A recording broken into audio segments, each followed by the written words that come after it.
আজকে খুব ইচ্ছা করছিল পরোটা খাওয়ার জন্য, তাই সকাল সকাল রেডি হয়ে জামা প্যান্ট পরে বাড়ি থেকে বেরিয়ে হাঁটতে হাঁটতে চলে আসলাম আমাদের পরামানিকের পরোটার দোকানে। আর এই দোকানে পরোটার তরকারিটা খুব সুন্দর করে, তাই আমি এই দোকান থেকেই খাই। তাই সেখান থেকে পরোটা পার্সেল করে হাঁটতে হাঁটতে যাচ্ছিলাম বাড়ি। তখনই রাস্তায় চোখে পড়লো মা, দেখলাম কি সবজি কিনেছে।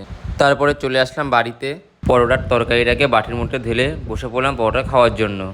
তারপর পরোটা খাওয়া কমপ্লিট করে কিছুক্ষণ রেস্ট নিয়ে বাড়ি থেকে বেরিয়ে হাঁটতে হাঁটতে যাচ্ছিলাম আমাদের আড্ডা দেওয়ার জায়গায়। ঢুকেই দেখি কেউ নেই, শুধুমাত্র এই ব্যক্তিটাই রয়েছে। তারপর অনেকক্ষণ অপেক্ষা করতে করতে দেখলাম যে মোটু আর পাতলু একসাথে ঢুকলো। তাই মোটা ভাইয়ের সাথে আমার একটু কাজ ছিল, তাই মোটা ভাই আমার বাড়িতে আসলো।